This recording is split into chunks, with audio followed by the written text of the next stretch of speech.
संसार में जब आप पैदा हुए तब आप सुखी थे कि दुखी थे? बोलो, बच्चा सुखी होता है कि दुखी? बोलो, संसार का हर बच्चा सुखी होता है? नहीं होता। मतलब ईश्वर ने तो आपको सुखी बना के भेजा। यदि दुखी बनाकर भेजता तो हर बच्चा दुखी होता। पर बच्चा तो बेचारा खुश है, सोते सोते भी हंसता है बच्चा। नहीं, संसार में सबसे सुखी कौन? बच्चे। जो कपड़े पहने हैं तो भी अच्छा, और नहीं पहने तो नंगे ही खुश। क्यों? नंगे खेलते रहते हैं, उन्हें कोई मतलब नहीं कि हमने कपड़े पहन रखे हैं या नहीं पहन रखे। बस भगवान ने सबको सुखी बनाकर भेजा है। लेकिन आप यहां आकर गलतियां करते हैं। क्या गलतियां? रावण सुखी था लंका में, लेकिन रावण ने गलती कर ली। सीता मां की तरफ देख लिया गलत नजरों से, और केवल देखा नहीं, जोर जबरदस्ती करने के लिए चला गया, उठा कर ले आया। ये रावण की गलती थी या नहीं? उत्तर दो। रावण ने सीता मां को चुराया, गलती थी। क्या हुआ? रावण का सर्वनाश हो गया। रावण लंका में खुश था। रावण जैसा खुश नसीब, रावण जैसा सुखी कौन होगा? लेकिन वो रावण गलती की करी, सीता मां को चुरा के ले आया। आप लोग भी गलतियां करने से बचो। भगवान किसी को दंड नहीं देते, लेकिन जब आप गलती करते हैं तो गलती करने पर हमारी सरकार भी, हमारा कानून भी दंड देता है। नहीं देता? हमारी कानून की व्यवस्था भी ऐसी है कि आप गलती करोगे तो हमारा कानून भी आपको दंड देगा, और ईश्वर का कानून भी दंड देगा। इसलिए कहता हूं, गलतियां ना करो। गलती किसे कहते हैं? पराई स्त्री को देखना, वो भी गलत नजर से, ये गलती है। आप लोग भी बहन बेटियों को गलत नजर से देखते हैं। आप लोग मतलब कुछ लोग, है ना? कोई बहन जा रही है, उसे छेड़ने लग जाते हैं कुछ लोग, गलत गलत बोलने लग जाते हैं कुछ लोग। बहन बेटियों को देखकर ना जाने क्या क्या लोग बोलते हैं। आप गलती कर रहे हैं। पराई स्त्री को देखना गलत नजर से गलत है। रावण जैसा पावरफुल, रावण जैसा धनवान, रावण कितना बलवान था जानते हो? देवताओं के राजा इंद्र उसके द्वार पे पड़े रहते थे। शनि को वो अपने सिंहासन के नीचे दबा के रखता था। सारे ग्रह नक्षत्र उसके द्वार पे हाथ जोड़े खड़े रहते थे। ये रावण का पावर था। ब्रह्मा जी उसके द्वार पर वेद पढ़ाने आते थे। रावण पढ़ने नहीं जाता था। ब्रह्मा आओ यहीं, हम नहीं आएंगे, आप आओ। घर बैठे कोचिंग देने आते थे ब्रह्मा जी रावण को। आप लोग सावन का महीना आता है ना, रुद्राभिषेक करते हो, तो आप माटी के शंकर जी बना के रुद्राभिषेक करते हो। जब सावन आता था तो रावण शंकर जी को बोलता, भोलेनाथ मैं नहीं आऊंगा कैलाश, आप आओ। शंकर जी को साक्षात बुलाता लंका में, और श्रृंगी लेके और फिर अभिषेक करता, शंकर जी के ऊपर जल डालता। ऐसा रावण था। तुम माटी के शंकर जी पूजते हो, वो सच्चे के शंकर जी बुलाता था और पूजा करता था। ऐसा रावण था, पावरफुल, धनवान। रावण बहुत सुंदर भी था, बता। रावण की पत्नी इस संसार की सबसे अच्छी पत्नियों में उसकी पत्नी थी। रावण की पत्नी का गुण जानते हो? रावण की पत्नी का नाम क्या था? क्या नाम था? नहीं पता? मंदोदरी। क्या नाम था? जोर से। मंदोदरी बहुत सुंदर थी, और सुंदर ही नहीं, सदा जवान रहती थी। मंदोदरी में ये गुण था कि वो कभी बूढ़ी नहीं होती थी। मंदोदरी हमेशा कुंवारी, जब चाहे अपने को कुंवारी कर लेती थी। पंच कन्याओं में एक कन्या थी मंदोदरी। रावण की पत्नी इतनी सुंदर थी मंदोदरी, जितनी सुंदर माता पार्वती थी, इतनी सुंदर मंदोदरी। और मंदोदरी का गुण, सदा जवान रहती थी, कन्या हो जाती थी, कुंवारी, 16-17 साल की ही रहती थी, ये समझो आप। वो 25 साल की कभी नहीं होती थी, सदा जवान। ऐसी पत्नी थी रावण की। संसार का हर सुख रावण के पास था, पर नाश हो गया। बताओ रावण का सर्वनाश क्यों हुआ? पराई स्त्री के चक्कर में। ये बात सही है कि गलत है? जोर से। रावण का सर्वनाश क्यों हुआ? जोर से। पराई स्त्री के चक्कर में। यदि पराई स्त्री के चक्कर में रावण का सर्वनाश हो सकता है तो तेरा क्या हाल होगा रे कालिया? यदि तू भी पराई नारी के चक्कर में पड़ेगा क्या होगा? इसलिए कहता हूं कि अपना भला चाहते हो तो इतिहास से सीखो। इतिहास सबसे बड़ा दर्पण है। इतिहास सबसे बड़ा, जोर से, दर्पण है। इतिहास से जो सीखता है वो समझदार है, और इतिहास से जो नहीं सीखता एक नंबर का मूर्ख है। इसलिए रावण से सीखो कि रावण ने पराई नारी का स्पर्श किया, सर्वनाश हो गया। आपको बचना है। कितने लोग बचेंगे? पराई स्त्री से बचेंगे जो हाथ उठाएं वो। क्यों सरकार हाथ बात नहीं उठ रहा है? दादाजी बचोगे? बच के रहना।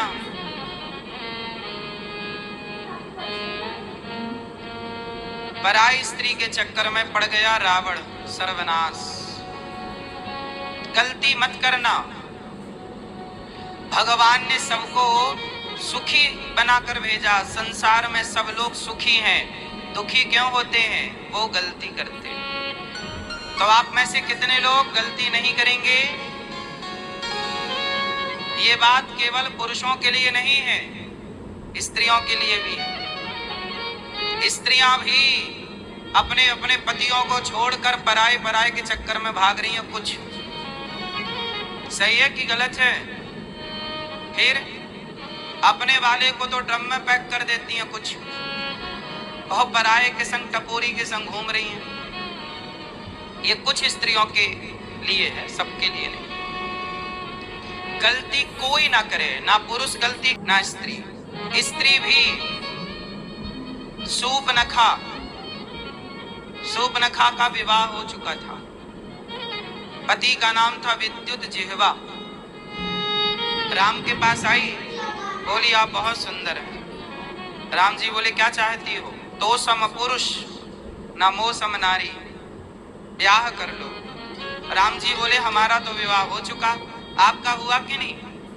बोल रही है मैं तो कुंवारी हूं, जबकि शादीशुदा। सूपनखा राम जी से कहती है विवाह कर लो। राम जी बोले हम नहीं करेंगे। लक्ष्मण जी के पास गई, आप कर लो। लक्ष्मण जी बोले हम तो राम के दास हैं, यदि हमसे विवाह करोगी तो हम तो राम के चरण दबाते हैं, आपको सीता मैया के पांव दबाने पड़ेंगे। बोले हम पांव नहीं दबाएंगे। तो लक्ष्मण जी बोले भाई राम से जाके कहो कि हमसे ब्याह करें। कभी राम के पास, कभी लक्ष्मण जी के पास कहती हमसे विवाह कर लो। ना तो राम जी ने स्वीकार किया, ना तो लक्ष्मण जी ने स्वीकार किया। अच्छा, राम लक्ष्मण ने क्यों स्वीकार नहीं किया? जबकि सूपनखा तो बड़ी सुंदर बन के आई ना।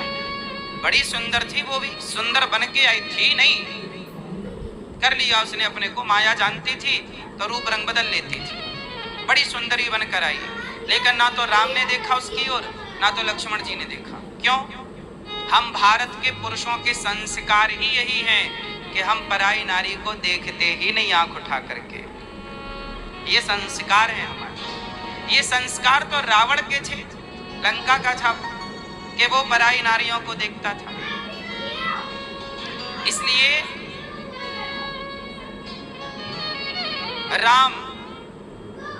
राम की पूजा होती है, क्योंकि वो पराई नारी की तरफ कभी आंख उठाकर नहीं देखते। तो आप लोग रावण की तरह बनना पसंद करोगे कि राम की तरह? सूर्पनखा की तरह बनना पसंद करोगी कि सीता मैया की तरह? अच्छा ये बताओ, आप स्वतंत्र होना चाहते हैं कि नहीं? क्यों मैया? ओ लाल मैया, देखो कैसे सिर घुमाए के पंचायत चल रही है। मैया, ओ मेरी माँ, सुन लो, आप लोगों को स्वतंत्रता चाहिए कि नहीं? किस किस को स्वतंत्र होना है? कोई रोक टोक ना हो, ना हमें माँ रोके ना बाप रोके, हमारा जो मन करे वो हम करें। कितने लोग स्वतंत्र होना चाहते हैं? कोई रोक टोक नहीं। कितने लोग स्वतंत्र होना चाहते हैं? आप स्वतंत्र होना चाहते हैं? किससे? माँ बाप से? कोई रोक टोक ना हो, कोई रोके ना कोई टोके ना, हम जो करें करने दिया जाए, कोई रोके ना, यही स्वतंत्रता? देखो बहुत लोगों ने हाथ उठाया कि हमें स्वतंत्र होना है। अच्छा ये बताओ, रावण स्वतंत्र था या राम स्वतंत्र है? अरे यहाँ जो कौन खाया है पूछा नहीं है। सूर्पनखा स्वतंत्र है या सीता मैया स्वतंत्र है? उत्तर दो, कौन स्वतंत्र है बेटा? रावण स्वतंत्र है या राम? जोर से, कौन स्वतंत्र है? जोर से। स्वतंत्र है रावण, राम स्वतंत्र नहीं है। रावण स्वतंत्र है किसी भी नारी को चुराने के लिए, रावण स्वतंत्र है गलत काम करने के लिए, लेकिन राम स्वतंत्र नहीं है। राम बंधे हैं मर्यादा की बेड़ियों में बंधे हुए हैं राम, इसलिए वो मर्यादा पुरुषोत्तम है। किस में बंधे हैं राम? जोर से, मर्यादा में। सीता मैया बंधी है मर्यादा में, जबकि सूर्पनखा मर्यादा के बंधन में आजादी।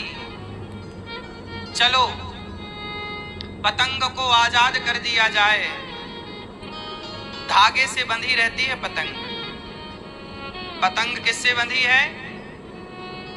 जोर से। पतंग बंधी है धागे से। यदि पतंग को आजाद कर दिया जाए उस धागे से, तो पतंग ऊपर जाएगी कि नीचे आएगी? बोलो, क्यों मैया? कहाँ जाएगी पतंग? ऊपर जाएगी? हाँ या ना? कहाँ जाएगी? नीचे। पतंग धागे से बंधी होती है ना, तो ऊपर जाती है, और धागा कट जाए, टूट जाए, तो पतंग, जब तक आप मर्यादा के धागे से बंधे हैं, संस्कारों के धागे से बंधे हैं, तब तक ही आप ऊपर जाते हैं, गगन चूमते हैं, ऊंचाइयों तक पहुंचते हैं। और जैसे ही मान मर्यादा संस्कारों के धागे से आप मुक्त होना चाहते हैं, वैसे ही आप धड़ाम से नीचे गिर जाते हैं। इसलिए परिस्थितियां कैसी भी हों, पर मर्यादा के बंधन को तोड़िए मत। बात सही है कि नहीं? आजादी नहीं चाहिए, हमें बंधन चाहिए। किसका बंधन? मर्यादा का। हमें किस में रहना चाहिए? जोर से, जोर से। हाँ, और ये मर्यादा स्त्रियों के लिए भी है और पुरुषों के लिए भी। सीता मैया जब अपनी मर्यादा का उल्लंघन करती हैं, तो रावण उठा के ले जाता है। वो लक्ष्मण रेखा क्या थी? वो लक्ष्मण रेखा क्या थी? वो मर्यादा की रेखा। इसलिए नारी मर्यादा की रेखा का उल्लंघन ना करे और पुरुष मर्यादा का उल्लंघन ना करे, क्योंकि यदि मर्यादा का उल्लंघन किया गया तो चाहे आप स्त्री हो या पुरुष, चाहे आप रावण हो या सीता, आपको दुख का सामना करना पड़ेगा यदि आपने मर्यादा का उल्लंघन किया तो।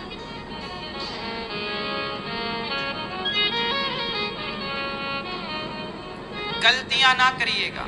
हम सुखी हैं, हमें दुखी कौन करता है? हमारी गलतियां। अच्छा चलो बात करते हैं दुर्योधन की।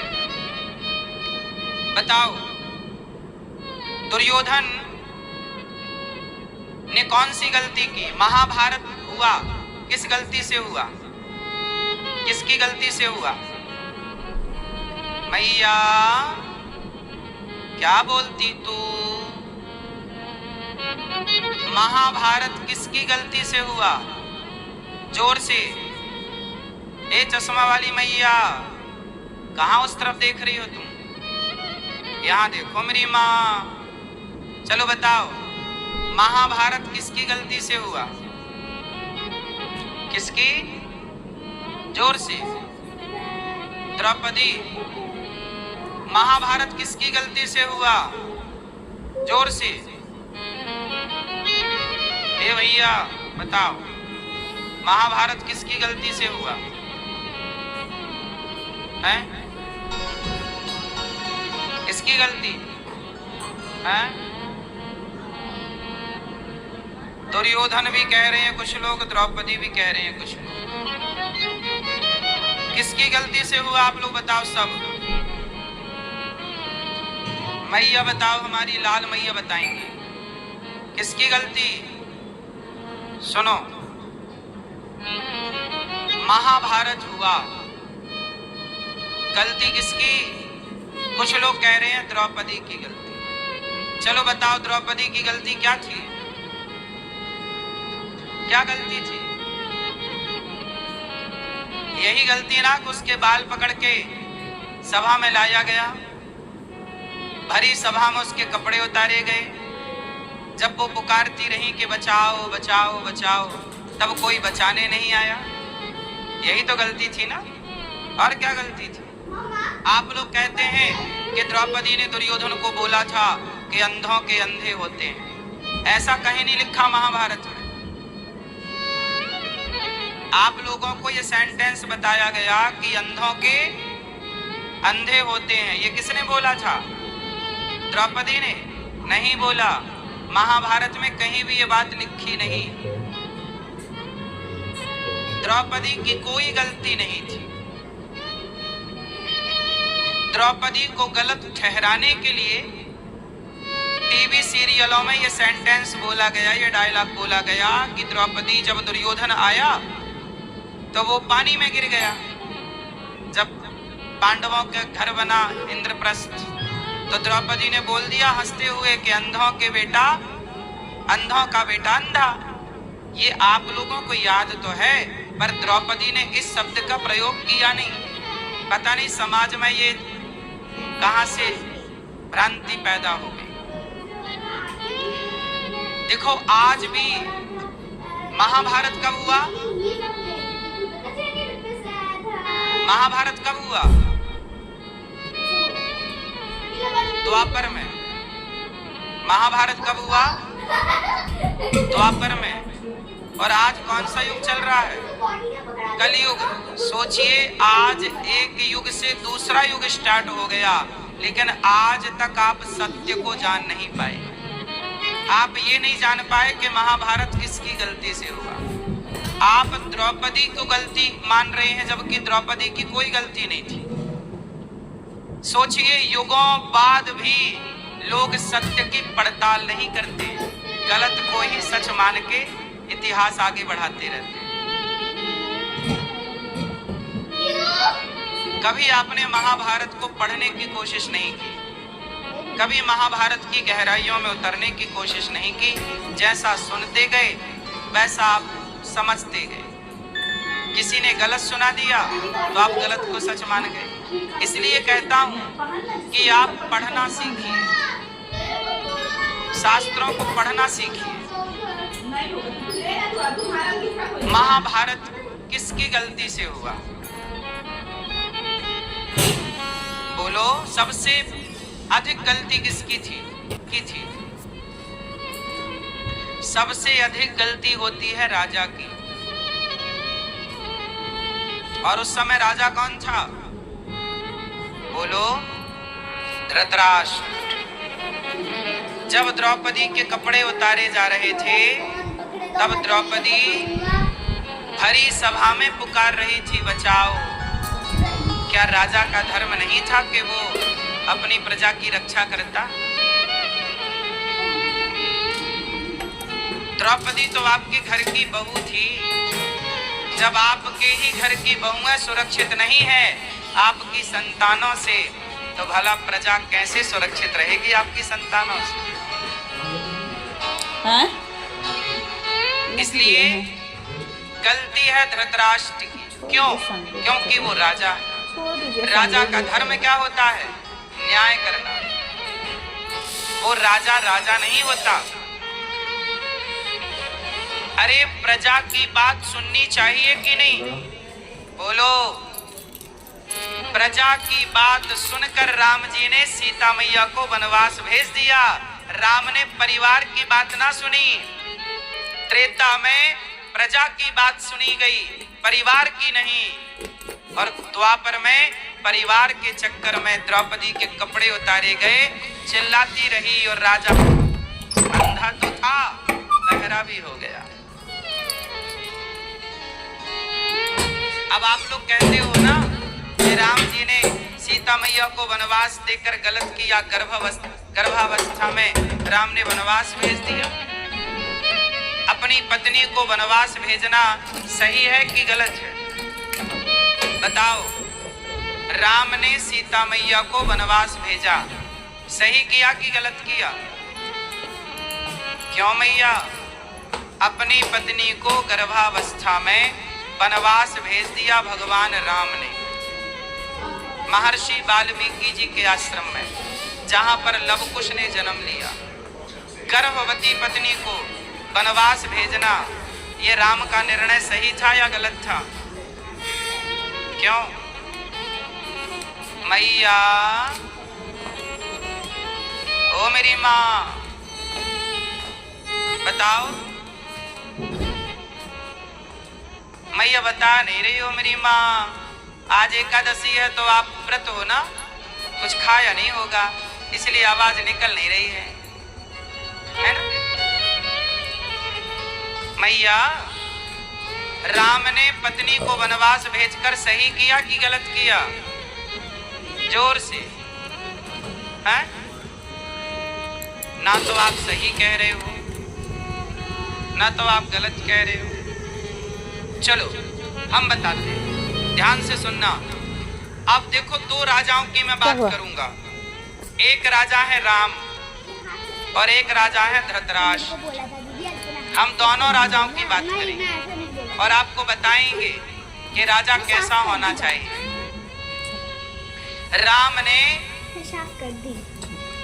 ऐसी सेवा की प्रजा की कि आज तक लोग कहते हैं कि राम राज्य चाहिए। कैसा राज्य हो? कैसा राज्य हो?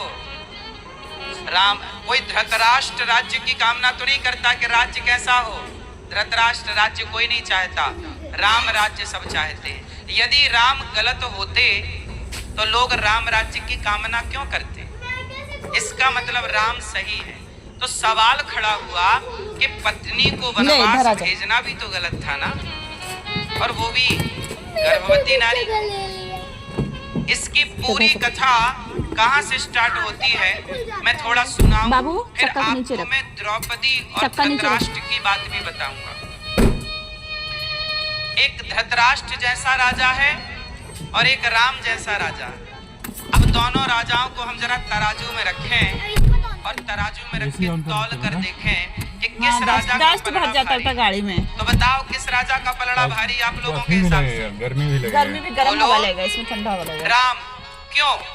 इसमें देखिए मेरा कुछ नेटवर्क लोग कहते हैं कि राम ने बड़ा गलत किया, सीता मैया को वनवास दे दिया, गर्भवती थी। कौन सा मोबाइल लियो? अच्छा मुझे ये बताओ कि शुरुआत कहाँ से हुई?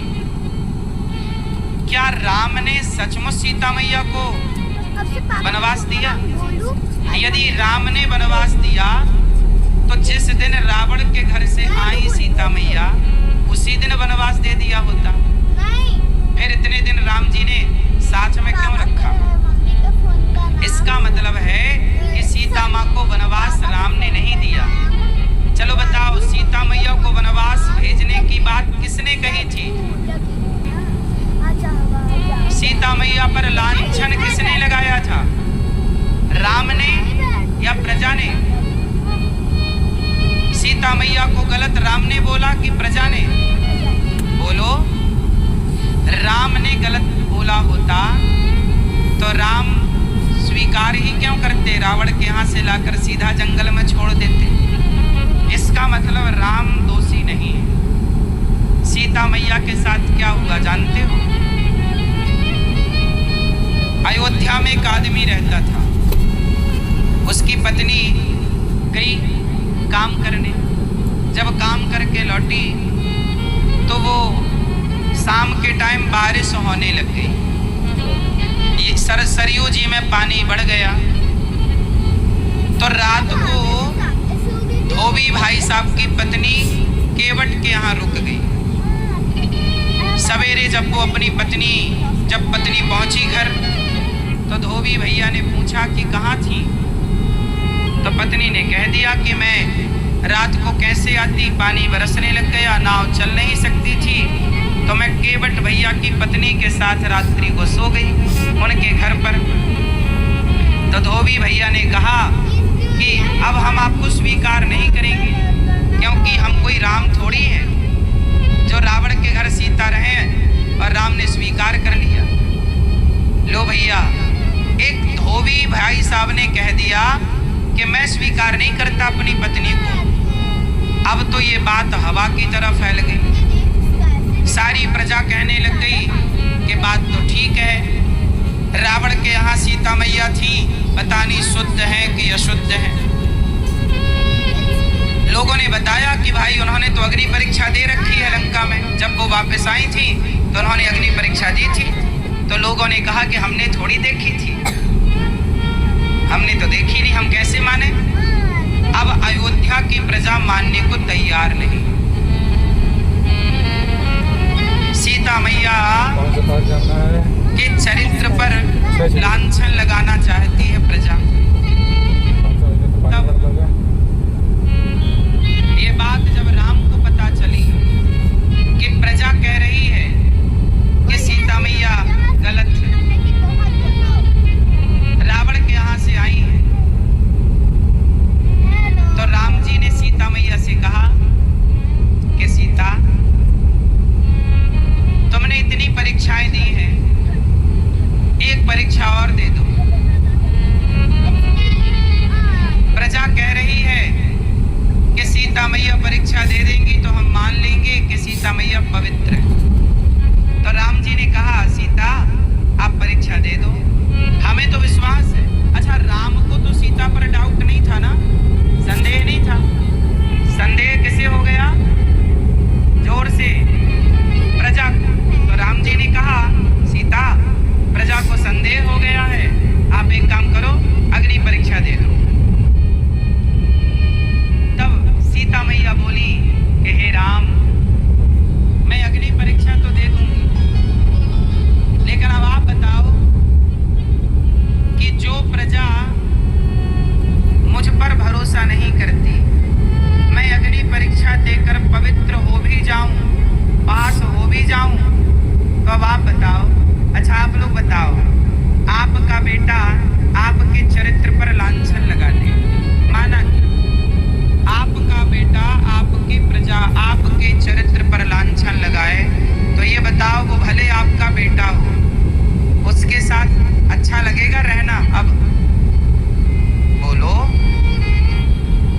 आदमी उसके साथ ही तो रहता है जिसके साथ भरोसा हो। आपको भरोसा नहीं है मुझ पर, तो मैं आपके साथ कैसे रह सकता हूँ? सीता मैया कौन है? महारानी। और प्रजा, राजा पिता होता है, रानी माता होती है, और प्रजा पुत्र होती है, पुत्र पुत्री। क्यों जी, बात सही है? सीता माता जगत जननी, जगत की माता है, और सीता मैया की प्रजा कौन है? पुत्र के समान। सीता मैया की प्रजा कौन है? अब पुत्र को संदेह हो गया कि हमारी माता गलत है, तो सीता मैया को लगा मैं परीक्षा देकर पवित्र तो हो जाऊंगी, लेकिन मैं ऐसी प्रजा के साथ अब रह ना पाऊंगी, क्योंकि आपको हम पर भरोसा ही नहीं है। तब सीता मैया ने राम से कहा कि हे राम, मैं अग्नि परीक्षा अभी नहीं देती, अभी मेरे पुत्र बच्चे पेट में हैं, आप पिता बनने वाले हैं। यदि मैं अब मुझे रहना प्रजा के साथ। सीता मैया बोली अब मैं जा रही हूँ। राम जी बोले कहाँ? बोले अब मैं अपनी लीला पूरी करके अब मैं जाऊँ, मुझे नहीं रहना ऐसे लोगों के साथ।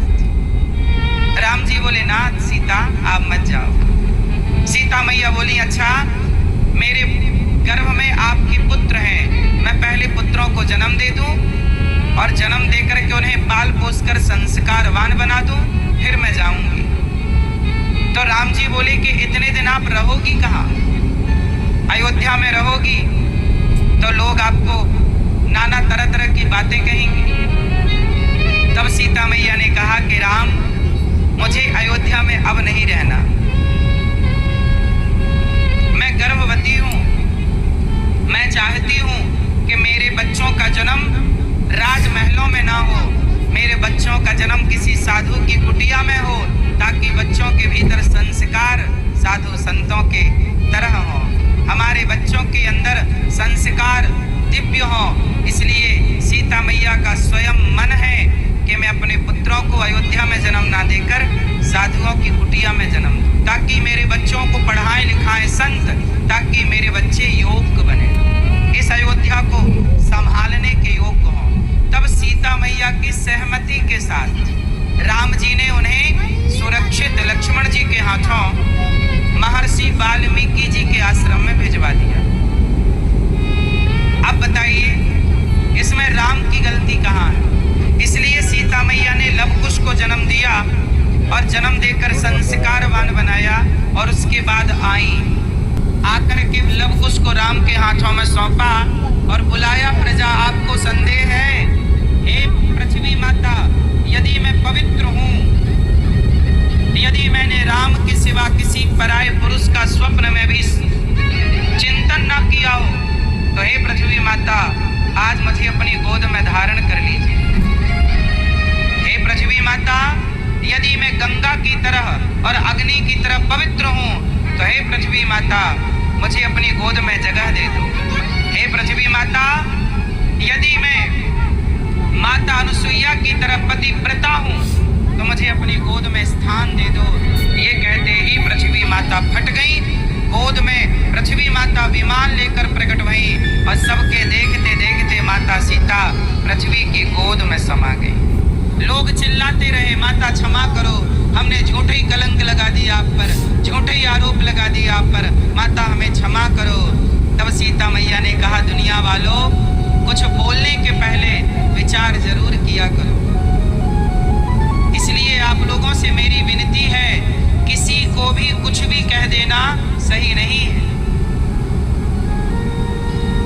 सीता माँ को लोगों ने गलत तो कह दिया, पर वो थी पवित्र,